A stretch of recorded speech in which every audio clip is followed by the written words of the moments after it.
everyone, and welcome to today's lesson. In this lesson we're going to be discussing two very important factors in music theory. It's intervals, and if we have time we'll talk about triads.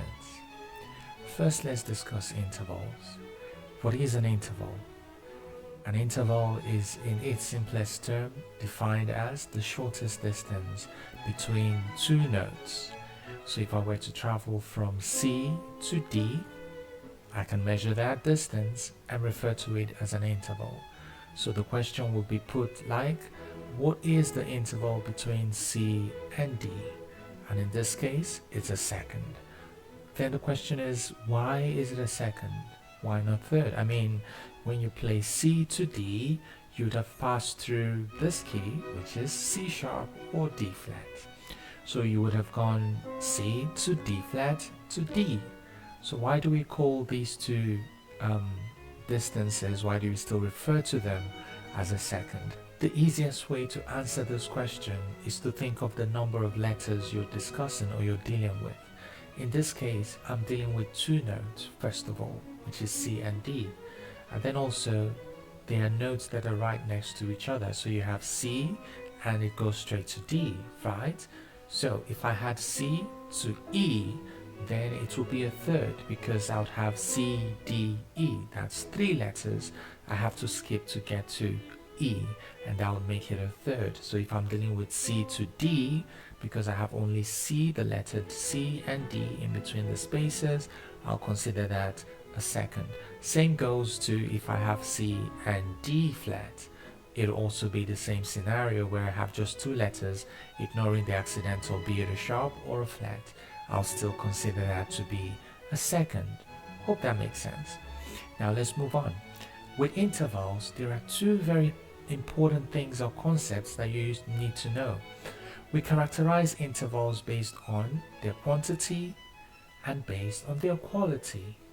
On the quantity side of things, you're just basically counting. Is it a first, is it a second, third, fourth, fifth, etc. I'll give you an example. So we've established that from C to D is an interval of a second. But what of C to C itself in this very location without moving? That we call a unison.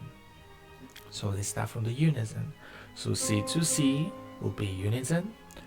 C to D would be a second. C to E will be a third.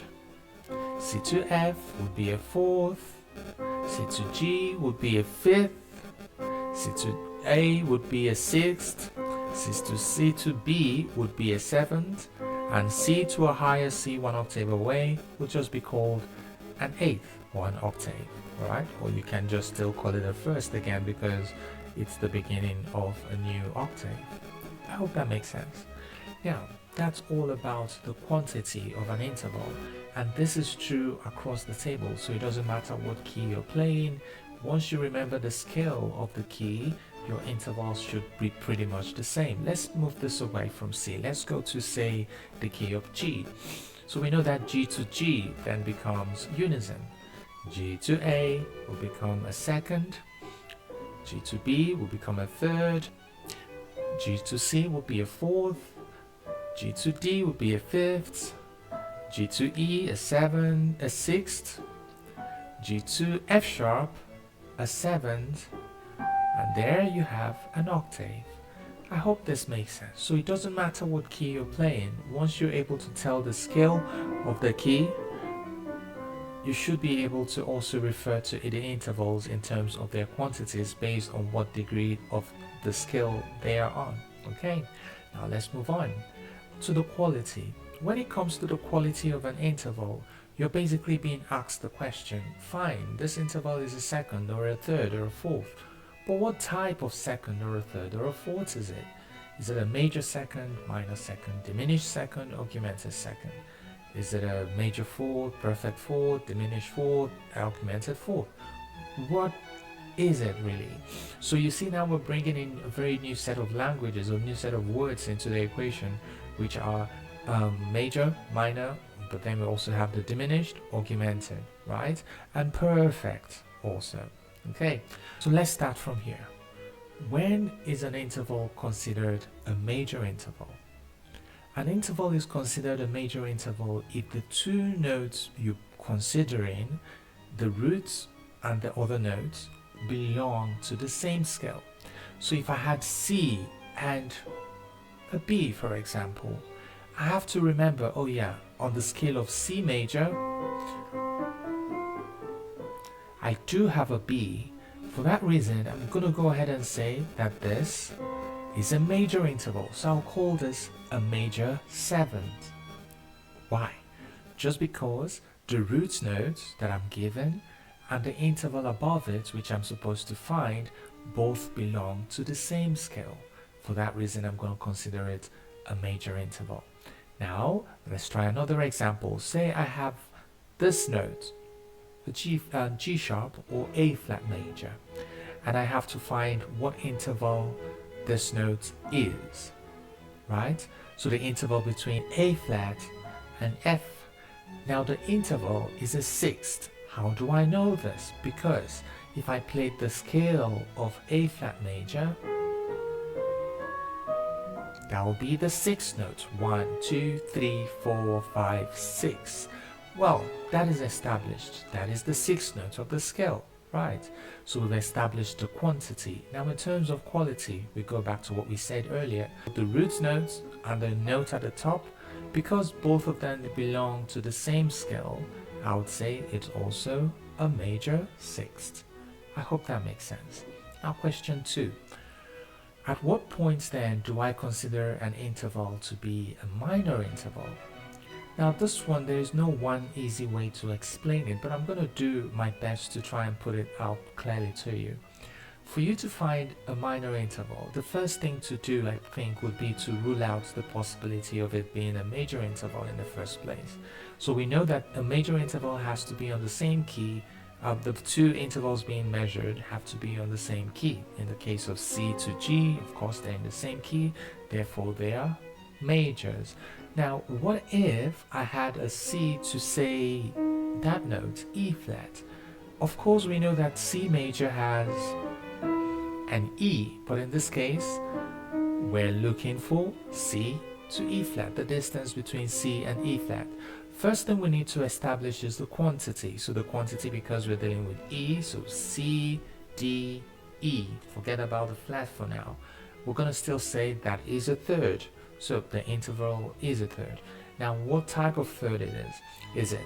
Because the interval is not on the scale of C, it's definitely not a major interval. It will therefore be a minor interval. Why am I so certain that this is a minor interval? If it has just one flat, it's a minor interval. But when it has double flats and all that, then we talk about diminished interval. But for now, we're going to keep it to just the one flat. So from C to E flat, from C to E flat is a minor third. Provided you do it this way, you will be correct every time.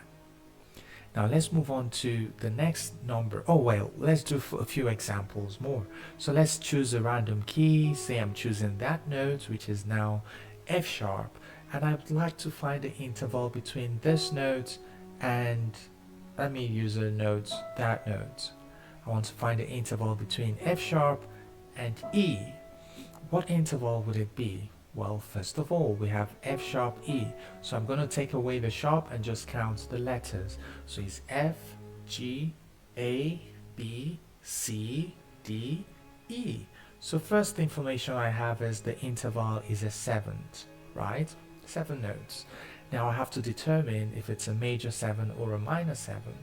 Now when you go to the scale of F sharp major, you find that F sharp major, the 7th note is supposed to be an F, but in this case, we have an E. Therefore, it's safe to say this is clearly a minor interval. I hope that makes sense. Perfect. Let's go to the next one, which so happens to be the perfect interval. What is a perfect interval? A perfect interval is another way of saying an interval is a major interval, except this time it must fall in the 4th, the 5th, the unison, or the octave. Okay, let's do that again. So a normal interval, a normal major interval will be your major second, major third, major sixth, major seventh. But your fourth, your fifth, and your octaves, and sometimes your unisons, are not referred to as major intervals. Whenever they appear as a major interval, we call them a perfect interval. So if I travel from C to F, that would be a major interval. Why? Because they both belong to the same scale, and the number, in this case the quantity, is 4. But because it's the fourth interval as well, I'm not going to call it a major, I'd rather now call it a perfect interval. So this is called a perfect fourth. This is called a perfect fifth. So let's put all of that into perspective and see if it makes any sense. So let's start with the first one. C to C is unison. C to D is a major second. C to E, major third. C to F, a perfect fourth. C to G, a perfect fifth. C to A, a major sixth. C to B, a major seventh, and C to C, one octave higher, a perfect octave. Hope that makes sense. Now let's revise the minor side of things. So C to D flat would be a minor second. C to E flat would be a minor third. C to F flat, I'm gonna call it F flat even though it's gonna sound E. This is my perfect fourth normally. If I add a flat to this fourth, I go down one step. Now when you go down one step, what have you done? You've just added a flat to your F. Remember that a flat has one job, which is just to reduce the value of the note you're playing by 1/2 step. So if I add a flat to my F note, it returns me down one step to E. But in this case, we're not going to call it E, we're going to refer to it as F flat. So what interval is F flat? So F flat would obviously be a fourth to start with, so that's a fourth. But because it's no longer perfect, we're now going to consider it a minor interval if we add a flat to it. Now, a minor interval on the 4th degree and the 5th degree do not necessarily answer minor, but instead we'll call them diminished intervals. A 6th, this is my major 6th, that's a minor 6th. This is a major 7th, that's a minor 7th. This is an octave. Hope that has made sense, and hope that kind of captures everything relating to intervals that you may need in your exams. Let me know if you have any questions in the comment section, and I'll do my very best to do a video in response to answer those questions. Now let's move on to the second thing we would like to discuss today: triads. You must have at some point in your lives, as you travel by your day, you hear chords being played, and then you wonder to yourself, how is that possible? How are we doing this? How is it done? And from where does it come?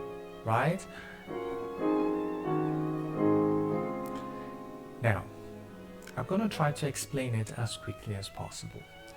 A chord is basically when you've been asked to play more than one note at the same time. So from 2 notes, it has to be referred to as a chord.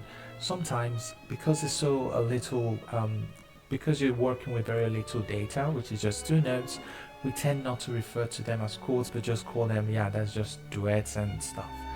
Anyway, if the chord or the notes you have to play move up to 3 notes, then we're talking about a triad. I'm going to use C. Then we're talking of a triad. So, in definition, a triad is just a chord of 3 notes, a chord that makes use of 3 notes at every given point in time. So if I have this, it's a triad. If I have this, it's a triad. If I have this, it's a triad. If I have this, it's a triad, right? So the job, your duty then is to be able to tell how are triads built. How do we arrive at triads, and how many types of triads are there? So the first triad we need to talk about is the major triad. How then do you build a major triad?